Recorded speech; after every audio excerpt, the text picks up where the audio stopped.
Hello, welcome once again to our conversation and discussion. My name is Dion. This is Operation Isaiah 58 Biblical Literacy Institute. We're reading critically as a righteous act. We are a book club, if you will, or a reading forum. And we are presenting a series of discussions entitled based on identity empowerment theory. And I wanted to go in and for those of you who are just joining in, the reason why we do what we do here at Operation Isaiah 58 Biblical Literacy Institute, we are students of the Bible. And as students of the Bible, we are admonished to prove all things. Yes, indeed, prove all things. And the reason why we say reading critically is a righteous act is because when you talk about proving, we're talking about providing evidence. And when you're providing evidence, then you are reading critically and analytically.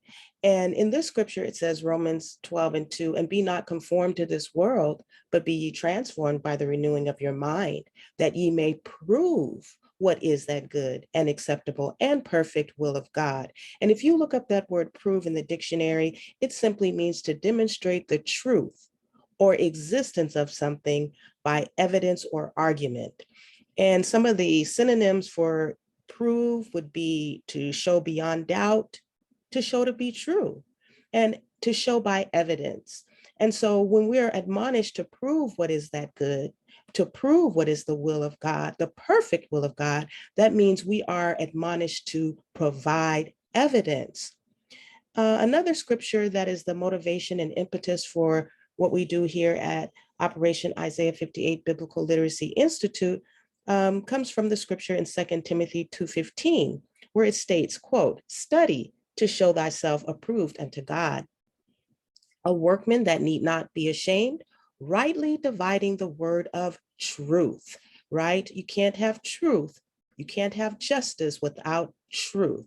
You can't have justice without truth. So we have to study. And when we look up that word in the dictionary, it simply means it's a devotion of time and attention to acquiring knowledge on an academic subject, especially by means of books. So here at the Biblical Literacy Institute, we use the Bible, the Hebrew Bible, as a primary source, but we are not against studying other books because we know that we have to acquire knowledge, and that is gained according to the dictionary's definition by means of books. Now, another definition, which I like to hone in on and highlight, is this definition: a detailed investigation and analysis of a subject or situation. So when we go into this term, this word analysis, that studying is actually an analysis. A part of studying is doing a detailed investigation and analysis.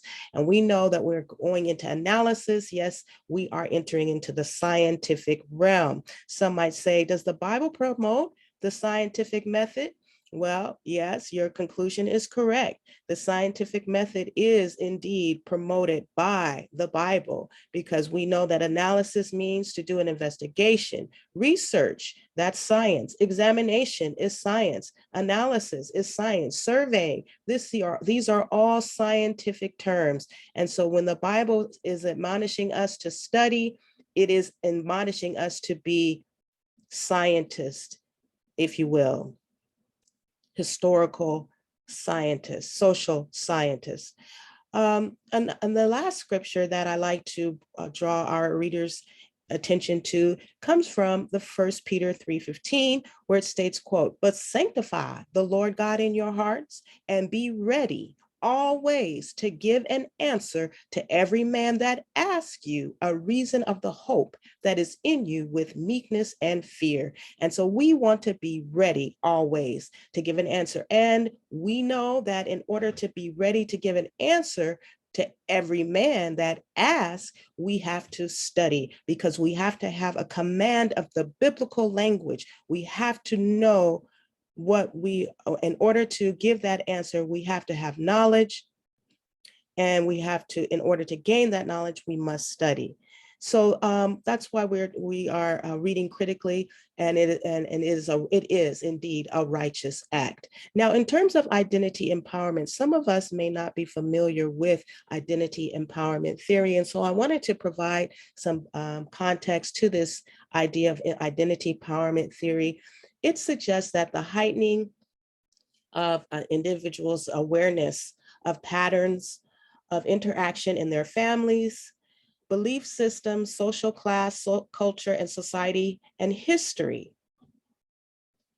This is a key term here, and history as key social processes in defining themselves. So we want to know this history, because if we don't know very well this history, are we going to be able to define ourselves as Black folk in America? And not just Black folk in America, but Black folk that are of the diaspora? Because according to the theory of identity empowerment, that this heightening of an individual's awareness of patterns of interaction in their families, belief systems, social class, culture, and society and history are key social processes in defining themselves is a critical initial stage of their becoming more empowered. Now, we're talking about identity empowerment theory, and we want to focus on this empowerment. Some have thought that, having money and riches and fame and fortune empowers one. I know I was one who thought that. But, we have seen the demise of our beloved, rich Black entertainers and athletes who had the riches, who had the fame, who had the world in the palm of their hand, if you will. Where was the empowerment with all that money, with all that fame?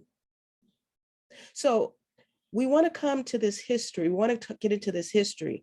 Now, it also states here that as in all social conditions, identity is empowered as we become historical actors.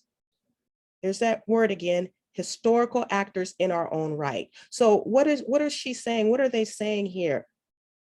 We have to become participants in making it happen. Now, I found some more information on identity empowerment theory, and this information is available here on this link here if you're interested, but I'm just going to highlight some of the key points that was brought out in this paper.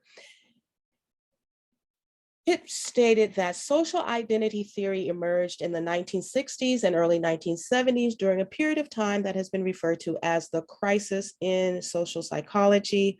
Social identity theory was developed by Henry Fell and his colleague John Turner in order to understand certain selected uniformities of group behavior.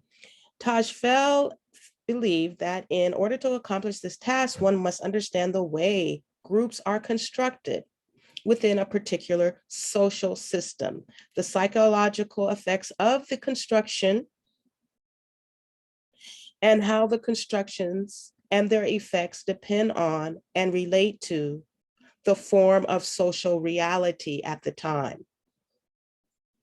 So we're going to get into and addressing the reality that we as Black folk are confronted with today, and how we're responding to this reality, this construction that the language is being used, the psychological effects of the construction of our reality. Of the time. Now, it also states, according to SIT, social identity theory, people derive their identity in large part from the social categories, also known as social groups, to which they belong. From this perspective, society is made up of many social categories such as ethnicity, class, sex, and religion. The social groups exist within the individual, The psychological process responsible for self-categorization is also responsible for the form that group behavior takes. Therefore, self-identification with a social category or social group is reported to tap into or make salient group information such as attitudes and normative expectations of appropriateness or rules that guide group behavior. Now, I find this very interesting because what group do we as Black folk identify with? Now, according to this theory, he states that your ethnicity, class, sex, and religion are within a social group or social category.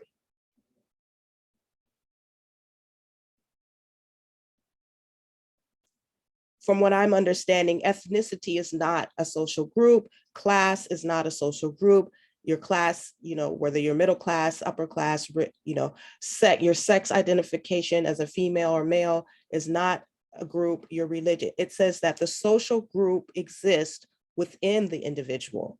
The psychological process responsible for self-categorization is also responsible for the form that the group behavior takes. Therefore, self-identification with a social category or social group,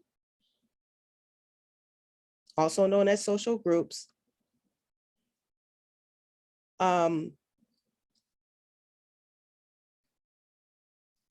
is reported to tap into or make salient group information, such as attitudes and normative expectations of appropriateness, or rules that guide group behavior.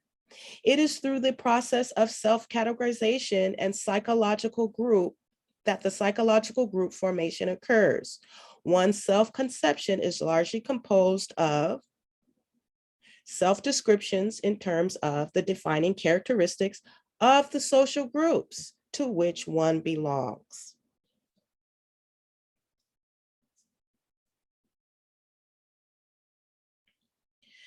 Now, it also goes on to read, Tajfel indicated that prior to hypothesis testing or exploring group relations, it is necessary to begin with the definition of a group that refers to the way it is constructed by those within the group itself. For purposes of this exploration, self-identification is defined as the individual's knowledge that he or she belongs to a group. Now, let's hone in on this information, knowledge. At first, your self-identification, your identity, is defined based on your knowledge that you belong to a group. Now, we want to go into more of this about this knowledge of belonging to this group, because I don't know about anybody else, and I don't know, what group?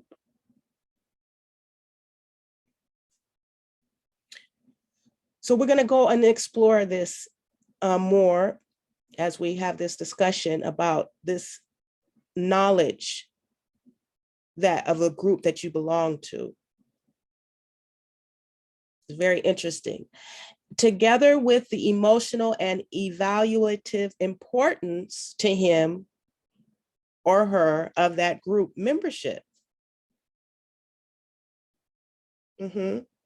Belonging is defined as feeling a part of the group.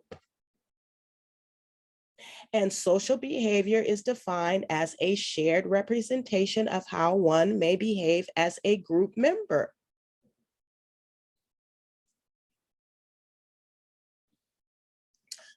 It goes on to state, from Tajfel's perspective, a person's social identity is therefore seen as that part of the self-concept which typically contains characteristics that represent the social groups or categories to which one belongs.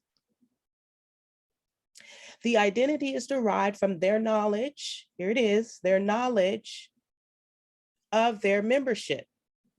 And As some of you who have been following this discussion, Pastor Odimba has been talking about the membership into the family of Israel, membership, not conversion, not a membership we're talking about. And here this language is used. The identity is derived from the knowledge of their membership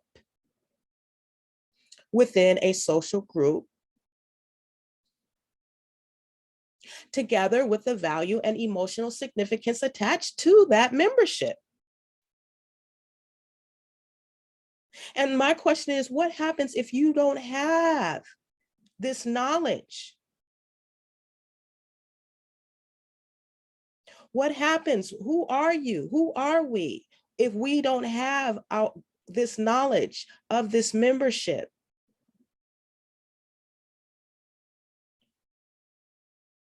I mean, I believe, based on observation, we can see the catastrophe, the catastrophic results and outcomes that are manifesting in the so-called Black community. Could it be because of this lack of knowledge of the membership within a social group, what he calls a social group? Because the Hebrew Bible clearly states, my people are destroyed for lack of knowledge. So when they have this knowledge of their membership within a social group, together with the value and emotional significance attached to that membership, there's value there. There is value. We're talking about empowerment.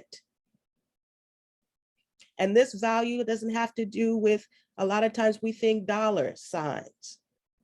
It's more than the dollar. Almighty dollar, as they say.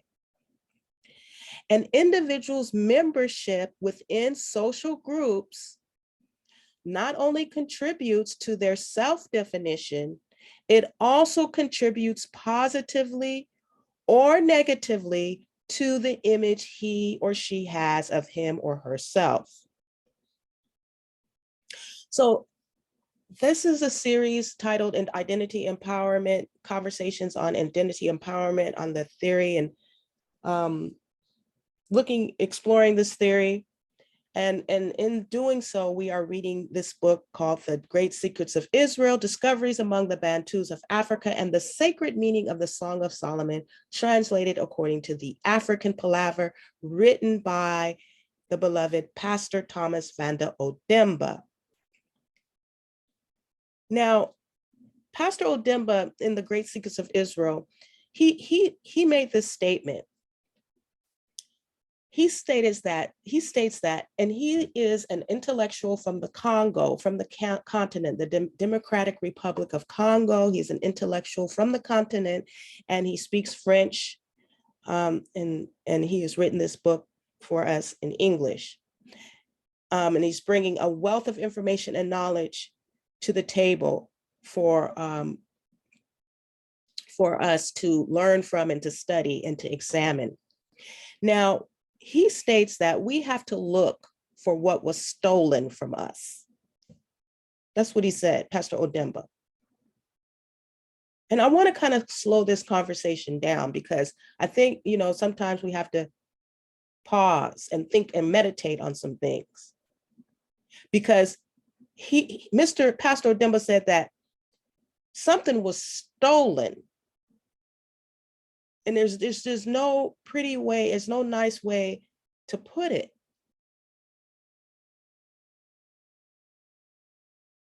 And he said, we have to know that we were robbed, not just stolen. He said stolen, and he used the term robbed. And I don't know if anybody has ever been robbed or it had anything stolen from, but it's a horrible, horrible thing to have happen to you. And he says that we have to know that we were robbed of something, and that it is that thing we have to look for. and know its importance or value. And we just have to just stop and just really, we as Black folk have really had just got to come to the table, as I stated, as was stated earlier in the earlier videos. We don't know who we are. Miss Tiffany Haddish so eloquently put it in the Netflix documentary on white privilege, when she said, we don't know who we are. We don't know our history. Why? Because it was stolen. We don't know our identity because we were robbed. They took it. They stole your language.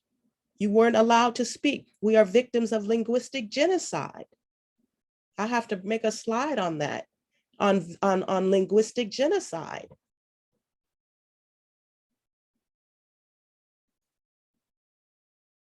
Because in your language, if you can speak your language, you can remember who you are. And as Pastor Odimba reminded us, that it's hard to subdue a people who have a profound knowledge of history. So they had to rob us, or they had to steal your language. They stole, the colonizers, when I say they, I'm talking about the enslavers, the colonizers, the capitalists. They stole your history by rewriting it. And so he said, that's what we have to look for. And we have to look for and know that there is something about that, our history, that is of importance, great importance. And as the previous slides indicated, that knowledge is a step towards self-identity and awareness and being historical actors. I have to go back over that information. And then he talks about, we're talking about Israel, and some might say, well, what about the Jews? The Jews that are in the state of Israel are talking about convert. You have to know where Pastor Odimba said that it is not about conversion into a religion. As we begin to study this information, we're going to find out, no, it's about identity and personality. And he states that identity is the function of every movement and every blessing we have from God. And I don't know about you, and I don't know about anybody else, but I want to be blessed. Yes, indeed. I am looking for my blessing. And we used to sing a song in the church. I'm looking for my blessing in the word of God. In the word of God. So now let's go ahead and continue on our discussion and looking for our blessing. And now we're continuing on in chapter 5, the presence of Jews in Africa after Solomon. And this is some history, this is some information that has to come out. It has to be brought forth. Somebody told me that all lies have expiration dates. Now, the presence of Jews in Africa. And here it is, the membership of the family of Israel. Go back and look at what Pastor Odimba in my video that I did on the membership of the member. He's talking about membership of the family of Israel. Now, he says that on page 45, continuing on, that when he talked about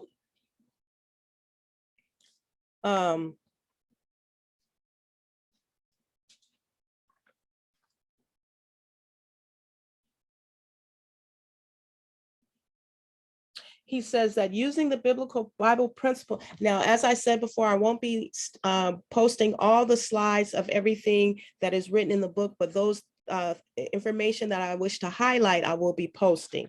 Now, when he talks about on page 44, membership, it says membership of the family of Israel. He said, conditions of membership, I'm just going to read it.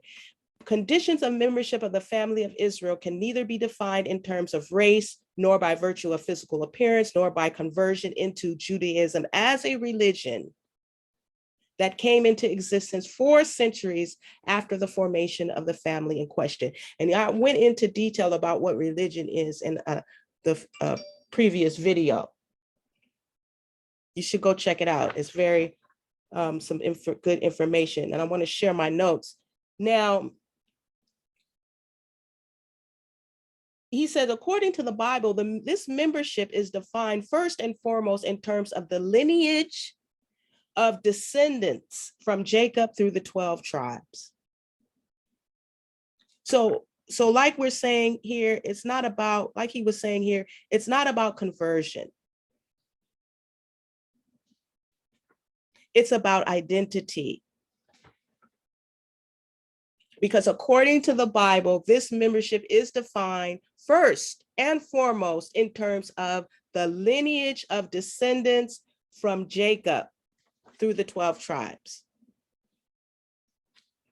Now, further on, he goes on to state that we're using the biblical principle from the arrival of Jacob in Egypt in 1750 BC, the massive arrival of the kingdom of Israel in 722 BC, and the arrival of the kingdom of Judah in 525 up until contemporary times. We reckon from Jacob up to the year of 2000, 3,750 years, from the kingdom of Israel to current times, 2,722 years, from the kingdom of Judah to contemporary times, from the fall of the Jewish kingdom of Yemen in the 7th century and the departure of the priests to Zimbabwe up to contemporary times, 1,300 years.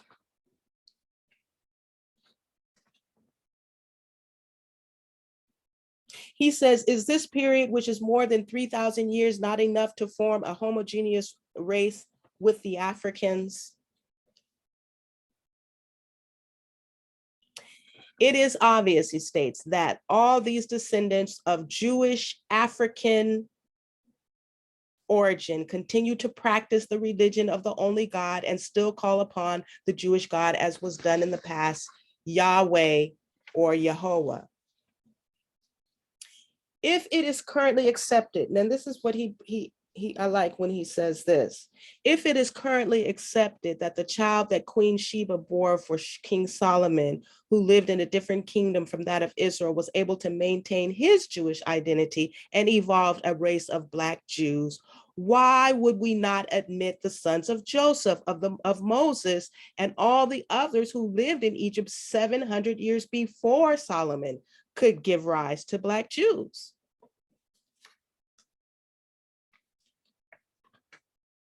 So here he's addressing the fact of how the Jews in the state of Israel are accepting the Ethiopian Jews, but they don't want to accept the Black Jews, the Bantu Black Jews. That's who he's addressing. That the same logic that you use to airlift Ethiopians to the state of Israel, the Ethiopian Jews, that same logic that says that you accept them as being as because of the child of that the story that Queen and Sheba and King Solomon had a child and evolved a race of Black Jews, the Ethiopians. Why you don't want to use that same logic when it comes to the sons of Joseph and Moses and all the others who lived in Egypt 700 years before King Solomon could give rise to Black Jews? Now, so we're going to continue on the membership of the family of Israel. In this conversation, we're going to discuss the archers or armies in Black Africa, the origins of each group of the archers, the Pools or Pulans, the Tutsi, the Hutu, the origins of the word Africa, and Judah and the Philistines in the West. Now, the archers in Black Africa.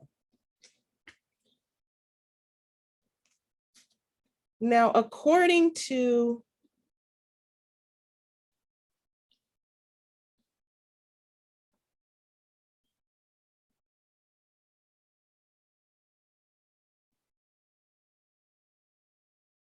one moment, please.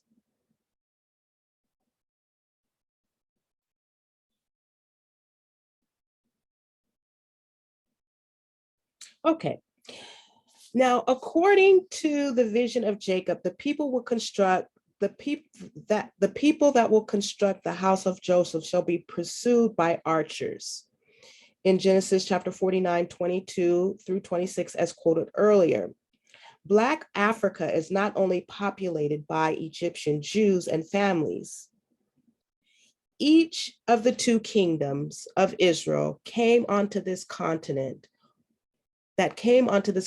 will have archers at their heels. So each of the two kingdoms of Israel, talking about the kingdom of Israel and the kingdom of Judah. The three great names, Pu or Pil or Tutsi of Tutu, Tuti, Tutsi of Tuti, and Hutu, whose proper name, Ibantu, a corruption of Ben Hunt, are names that belong to archers who waged war from Israel and eventually arrived in Africa. The first two were the generals who ordered the expulsion of the two kingdoms that formed the nation of Israel, each during its era. The third was made up of the archers who attacked the people of Palestine in order to settle the Israelis. Now, he mentioned the Bantu peoples, and I wanted to kind of give some background information on the Bantu people. Some of us are aware of this, but some of us may not be. But the Bantu people, I found this in Wikipedia, the free encyclopedia. I don't go to Wikipedia is a good source, but you have to be careful, make sure that, some of the information is, you have to study.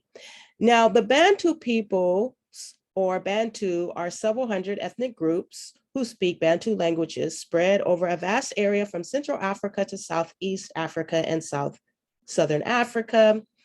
There are several hundred Bantu languages, depending on the definition of language or dialect. It is estimated that there are between 440 and 680 distinct languages. The total number of speakers is in the hundreds of millions, ranging at roughly 350 million in the mid-2010s, roughly 30% of the population of Africa, or roughly 5% of the total world population. About 60 million speakers, divided into some 200 ethnic or tribal groups, are found in the Democratic Republic of Congo alone. The larger of the individual Bantu groups have populations of several million. For example, the people of Rwanda and Burundi, 25 million. The Shona of Zimbabwe, 15 million as of 2018. The Zulu of South Africa, 12 million as of 2005. The Luba of the Democratic Republic of the Congo, 7 million. The Sukuma of Tanzania, 9 million. The Kikuyu of Kenya, 8.1 million. And the Xhosa of Southern Africa, 8.1 million. Or the Pedi of South Africa, 5.7 million.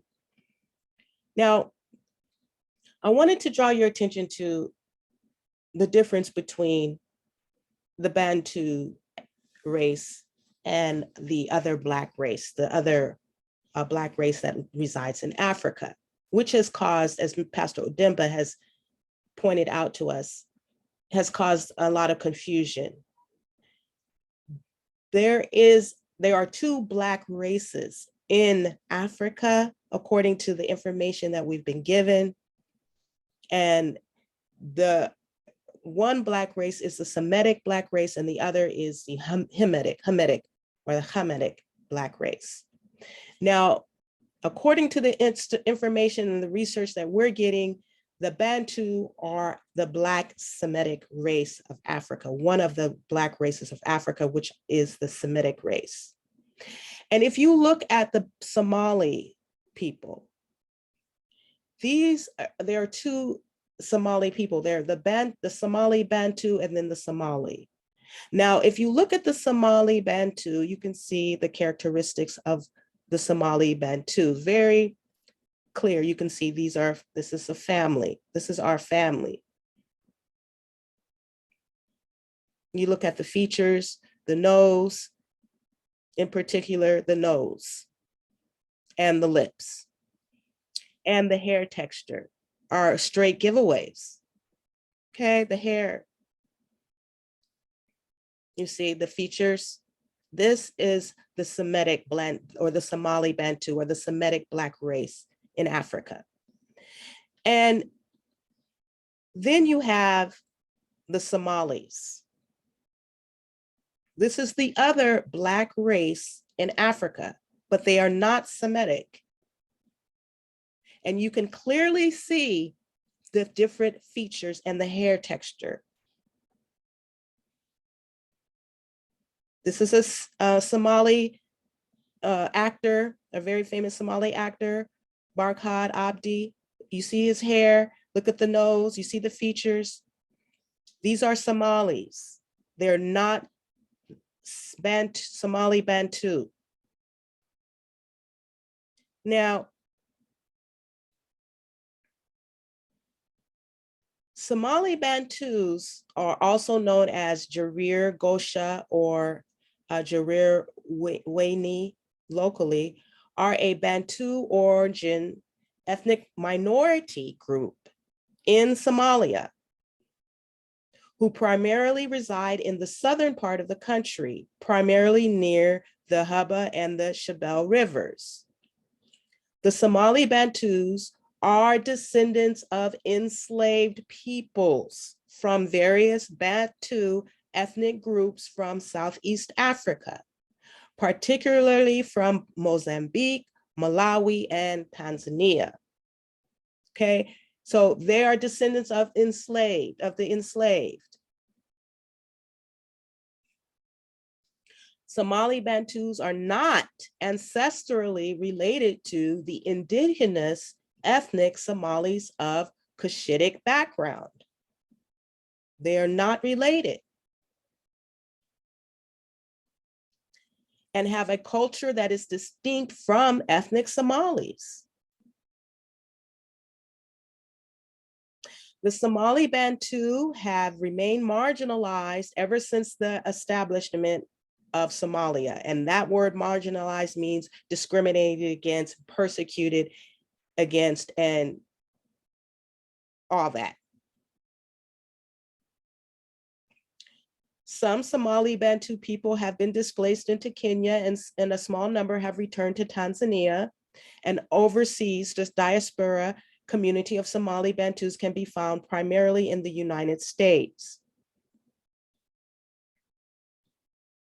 Now, I wanted to remind, I brought this information out in the last conversation that we had in the other video about the Ethiopians are also not Bantu. They're not a Semitic. They are a Black race in Africa, but they are a different race than the Bantu.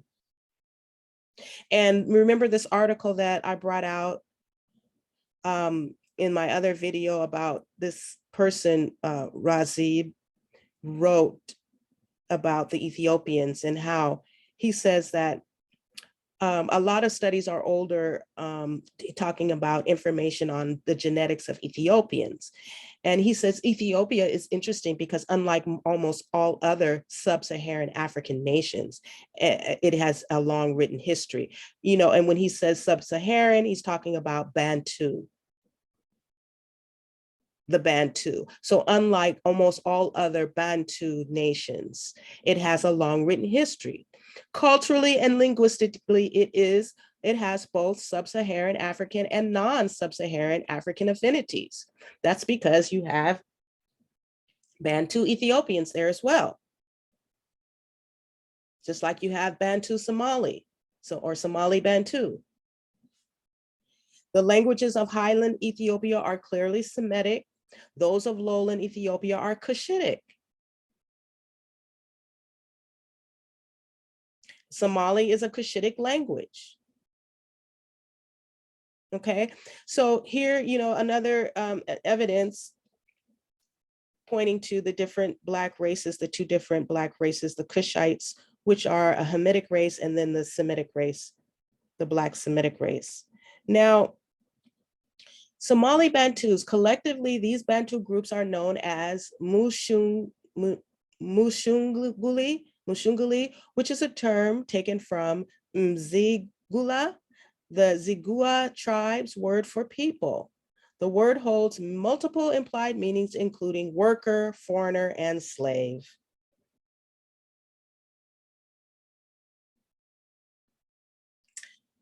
Bantu slaves were made to work in plantations owned by Somalis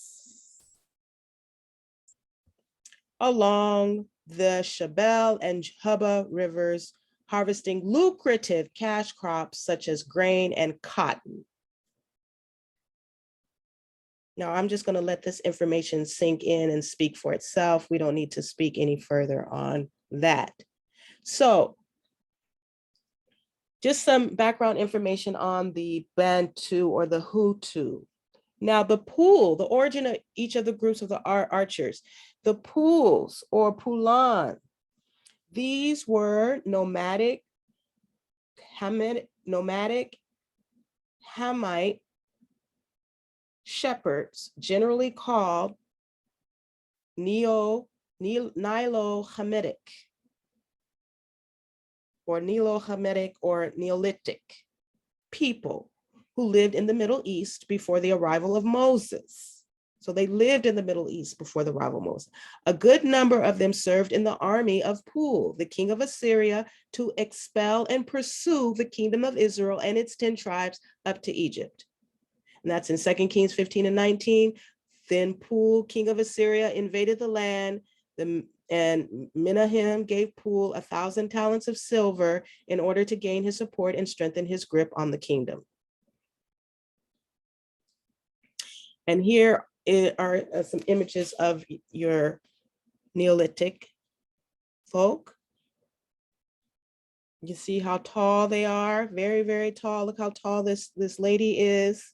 And you can see the features, very different from the Bantu.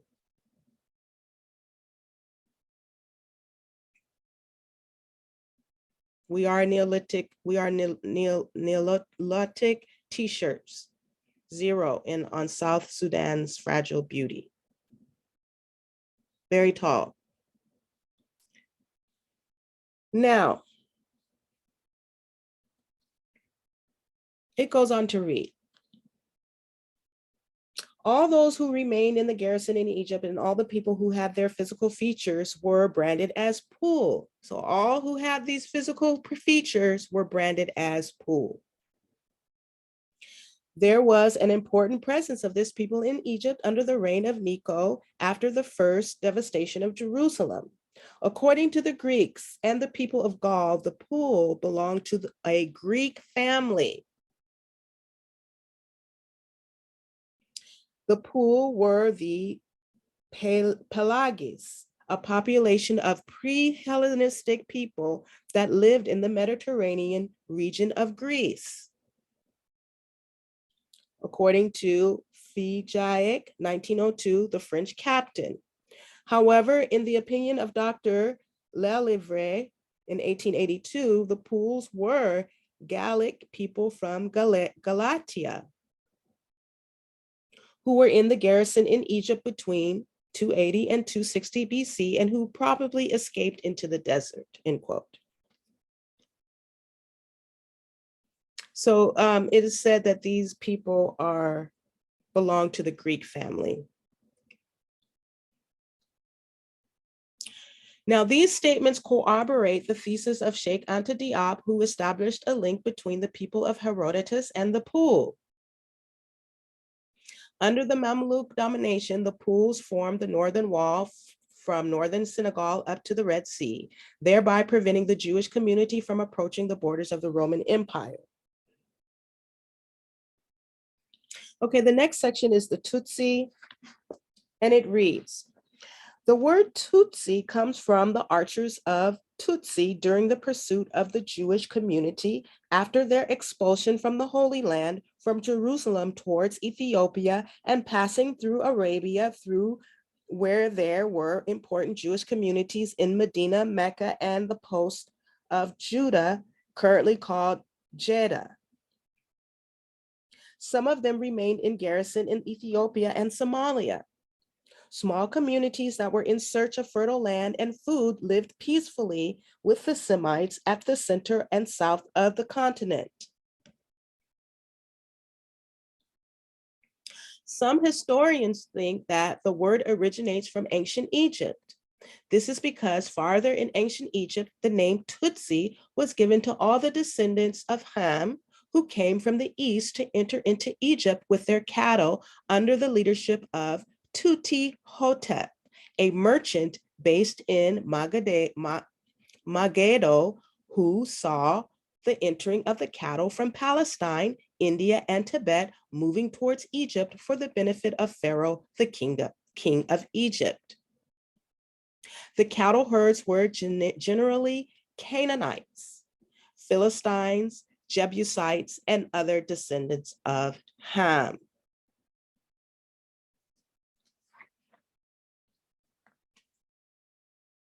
Considering the fact that the Egyptians did not encourage the Hamite shepherds in their towns, the Canaanites and Philistines had to identify themselves as agents in the business of Tuti Hotep, who was allowed by Pharaoh to bring his herds into Egypt in order to cross the Egyptian borders.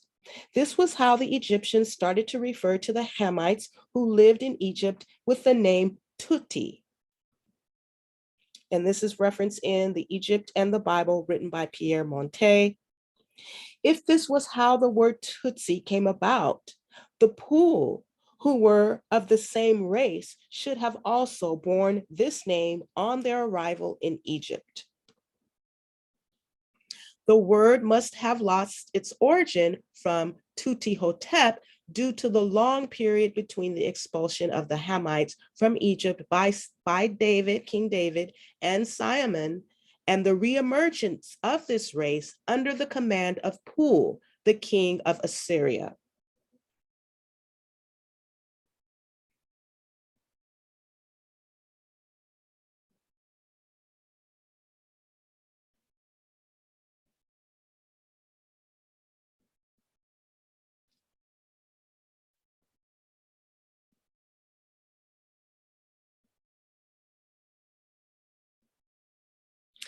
It is less likely to attribute this word to Tuti Hotep, given that it only refers to the Nilo-Hamites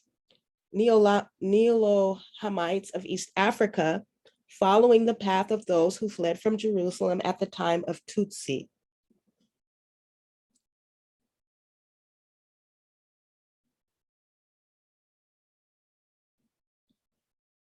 The word Tutsi is derived from the archers of Tutis in their pursuit of the kingdom of Judah after their expulsion from the sacred land, from Jerusalem to Ethiopia through Arabia, where there were large Jewish communities in such towns as Medina, for instance, Yathrib, the location for the great Hebrew University, Mecca, the town that was dedicated to the grandmother of Solomon, that's found in 1 Kings 15 and 10, and the port of Judah, which is currently known as Jeddah, where Solomon's ships were in Etion on the Red Sea, 1 Kings chapter 9, verse 26. As indicated by Alex Kagami, the master of the Byzantine thought of the Tutsi in the dynastic poetry of Rwanda, some archers were still stationed in Ethiopia and in Somalia under the control of the Byzantine Empire. All sociologists are unanimous in condemning this dynasty. And there's a footnote 20, where it says that the majority of sociologists unanimously agree on the fact that the minority nomads could not dominate a majority of sedentary people who constitute 92% of the Rwandan population. According to the Tutsis, the Hebrew that is spoken in Rwanda belongs to their people. This does not rhyme well with the poetry that exists that exalts a sense of belonging to the Byzantine army. According to Theodore Papadopoulos, a Greek specialist who did a critical study of this poetry, there is no indication of a dynasty in these poems. All that there is pillage, theft, and raid that dominate the dynastic speech. This shows that the presence of barbarians in an orderly and structured civilization. Check the conclusion on the dynastic poetry of Rwanda, written by Theodore Papadopoulos. And that was the footnote that I read. The claim that the Rwandans are claiming that the Hebrew that is spoken there belongs to them, but that has been found to be not true based on their poetry. This Theodore Papadopoulos, a Greek specialist, he did a critical analysis in the study of their poetry and found that they were just a bunch of thieves and robbers. And so it continues on to read. So he says, as indicated by Alex Kagame, the master of Byzantine thought of the Tutsi in the dynastic poetry of Rwanda, some archers were still stationed in Ethiopia and in Somalia under the control of the Byzantine Empire. All sociologists are unanimous in condemning this dynasty. Other archers followed the small communities in search of fertile lands and food until they entered the neighborhood of the Semites, where they wreaked havoc in the communities of Jews that had fled to the center of the continent.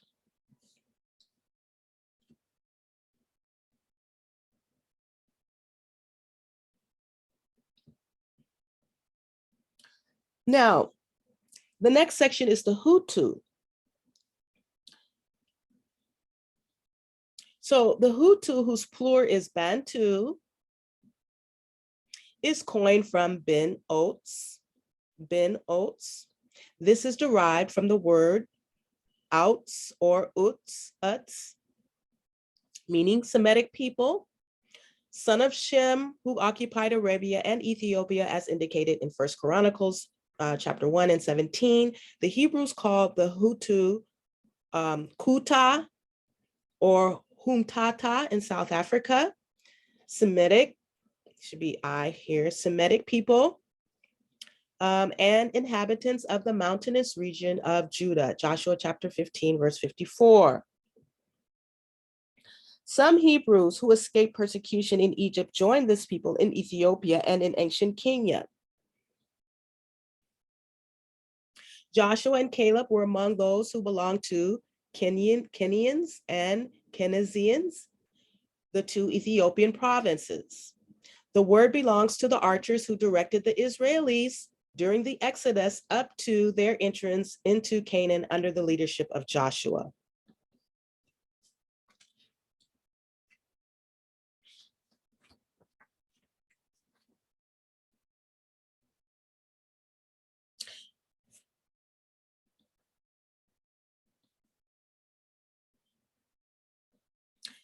David made use of this army in order to occupy Jerusalem, which became Jerusalem.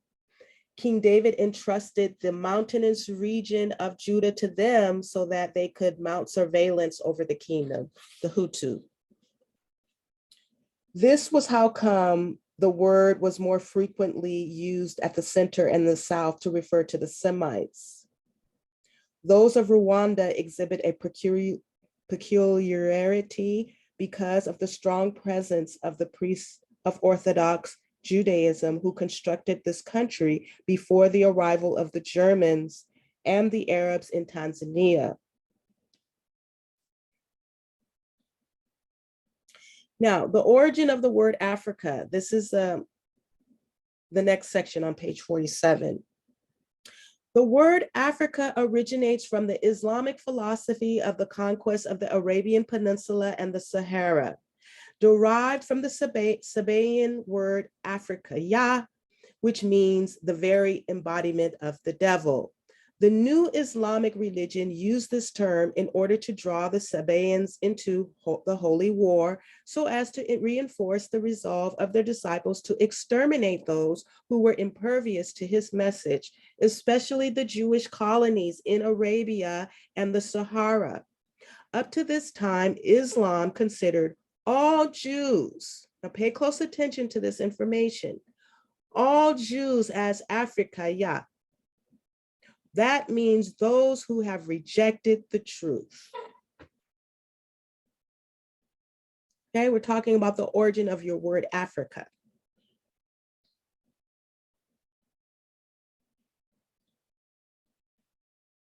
It reads, the Turks were the first to use the word in commercial context for slaves from Africa on their way to Europe. This happened at the port of Afriquya in Tunisia. Given the port bore this name, all the Blacks, as well as their territory, was considered as Afriquyas. This philosophy underpinned the heinous slave trade involving Blacks of Jewish origin right from the beginning of Islam up to the abolition of slavery by the English. Considering the Jewish origin of the slaves, Jews were forbidden by law to approach Black slaves, in default of which their property and their own persons could be confiscated. In order to demonstrate the importance of this law, it was put in Articles 1, 2, and 3 of the Black Code, footnote 21.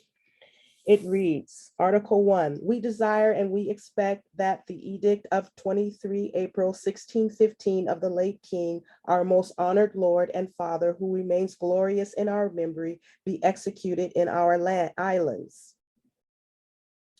This accomplished, we enjoin all of our officers to chase from our islands all the Jews who have established residence there. As with all declared enemies of Christianity, we command them to be gone within 3 months of the day of issuance of the present order, at the risk of confiscation of their persons and their goods.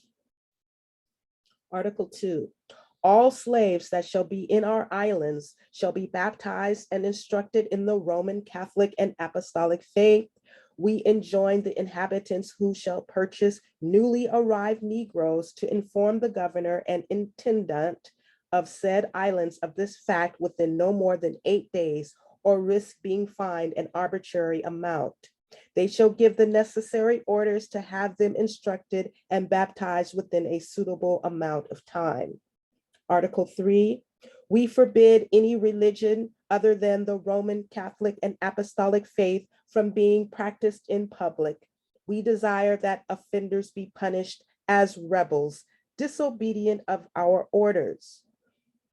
We forbid any gathering to that end, which we declare to be conventicle, illegal, and seditious, and subject to the same punishment as would be applicable to the masters who permit it or accept it from their slaves.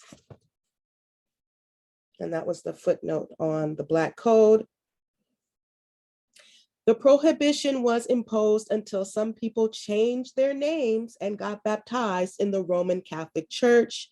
On the whole, the name means Jew. This is the reason why nationals of Islamic countries do not accept this identity. So there you have it.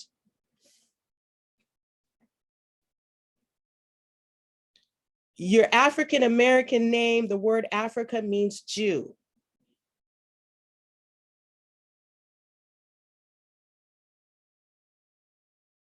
According to the research, the investigation, the detailed analysis and investigation, and the examination, the science.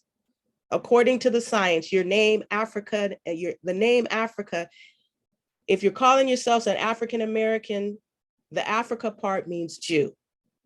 And if you're calling yourself an African, it means Jew.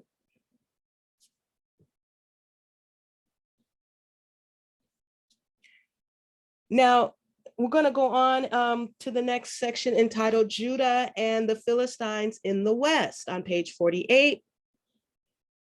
quote, Mr. Pastor Odimba states, while the descendants of Joseph were fighting with some archers in Africa, the descendants of Judah were giving the Philistines a hot chase in the West.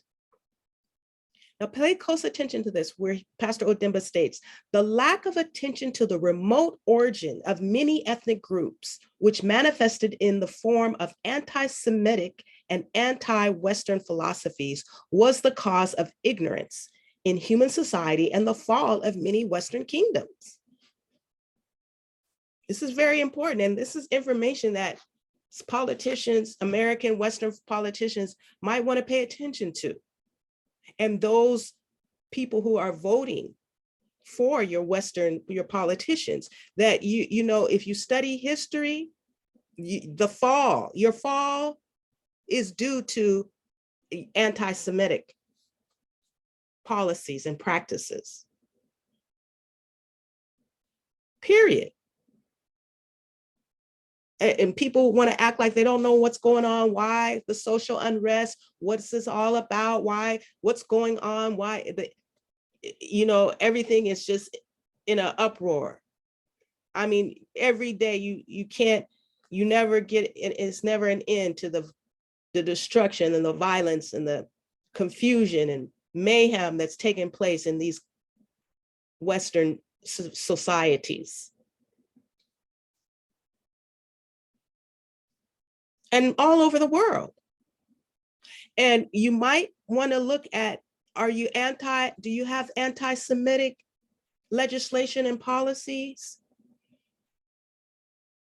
Are you fighting against the Jews? In the Israelites, God's chosen? Something to think about. That's what Pastor Odimba says. That's what he stated. He said the lack of attention to the remote origin of many ethnic groups, which manifested in the form of anti-Semitic and anti-Western philosophy, was the cause of ignorance in human society and the fall of many Western kingdoms.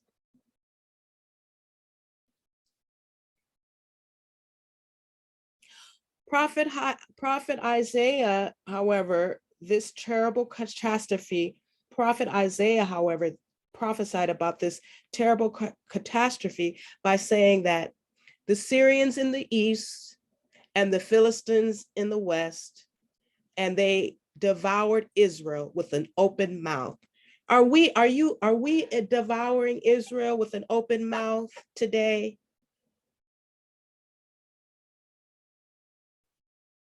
The Western policies and practices and legislations.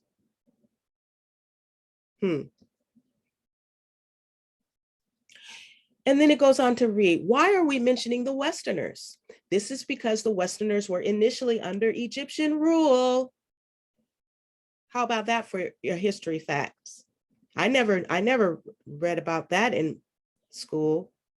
Did you? The Western civilization was under Egyptian rule. That is how it became about that there are Negro Egyptian coat of arms in Western royal symbols.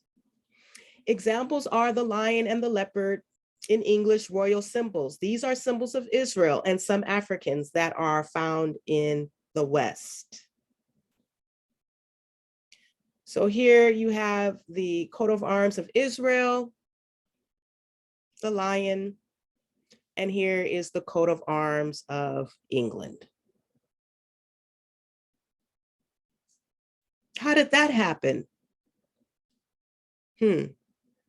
Something to think about. So he goes on to state that, this is the last section before we end this segment of the conversation. This is how it has become that there are Negro Egyptian coat of arms in Western royal symbols. Examples are the lion and the leopard in English royal symbols. These are symbols of Israel and some of Africans that are found in the West. It is worthy of note that Israel was not the only nation that experienced waves of extermination and deportation. Other people who had political or fraternal links with the Jews and Egyptians also fell victims to the Eastern pressure in the West.